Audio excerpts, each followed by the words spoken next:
Well, good morning, everybody. I'm going to try to do this all in one take. I'm not so good at that. I always admire guys like Greg, Judy, or even George up north that can just shoot from the hip without any editing. Figured it's probably time to explain my months-long absence, both to myself as kind of a journal and remember what this year's been like, and to people that I've talked to and chatted with online over this YouTube channel. So the reason I haven't done a video in several months now has been just a confluence of pretty unique events. Let's get the easy ones out of the way. Work's been crazy. Work pays the bills while I'm growing this farm. Got to do work.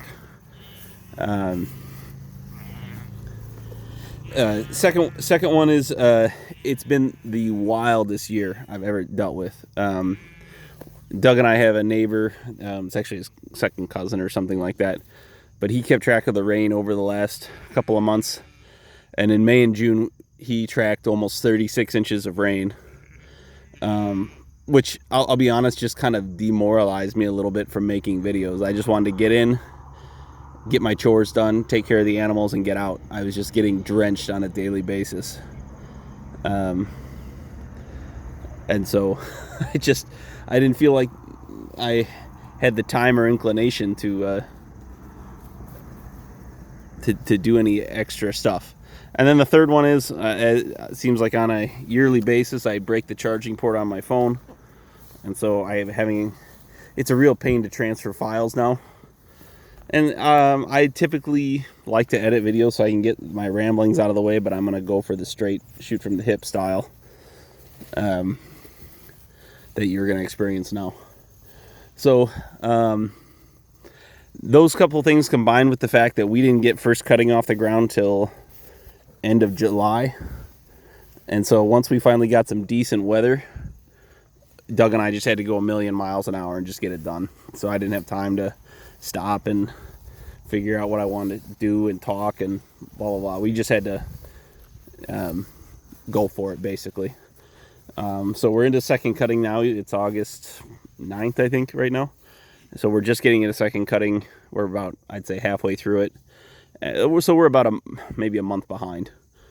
But we finally have gotten some decent weather, a string of decent days to where I'm thinking about doing something like this. Let's see. Any other updates? I had a crazy thing go through this summer, and I think it was partially because of some imported sheep that I took, and partially just the weather lending itself to disease. But I had a crazy pink eye thing run through the flock. And I just ended up having to treat them with, what is that called? It's like a spray, and I had to run them through the chute a couple of times to get rid of the spray. I had about a dozen of my mature ewes in here who were blind, and they were really struggling to stay in the paddock, find the flock if they got too far away, and some of this. So luckily that's all resolved itself, and none of it was permanent blindness.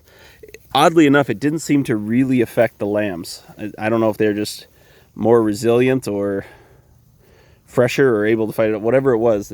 But I did treat all of them just as a precaution, and so that was a good amount of work.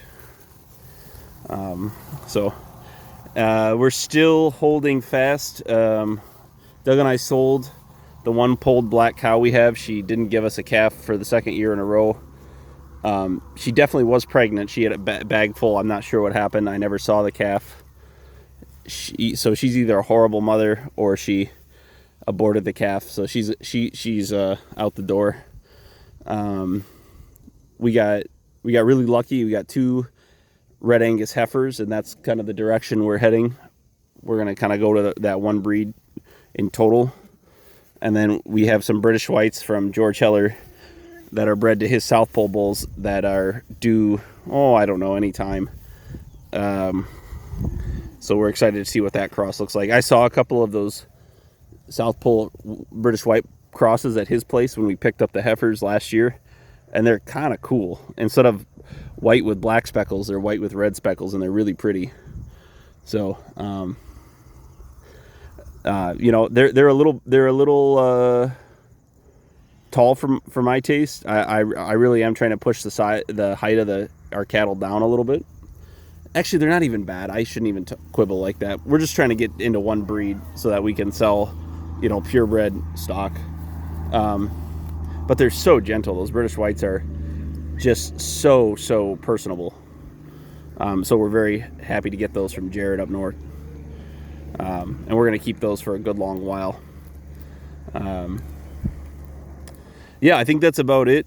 We have some 2025 plans that I think Doug and I will kind of do a roundtable and we'll discuss as we continue to push away from cash cropping. But those details have yet to be ironed out. We're looking at making another land deal, but again, details to be ironed out, and it's never done until it's done.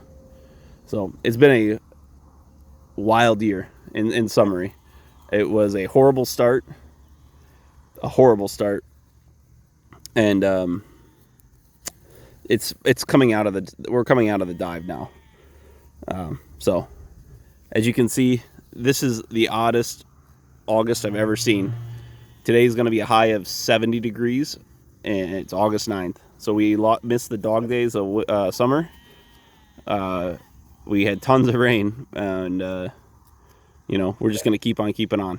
Luckily, as you can see, the sheep flock is maintaining and growing and pushing forward regardless of these challenges. All right, take care.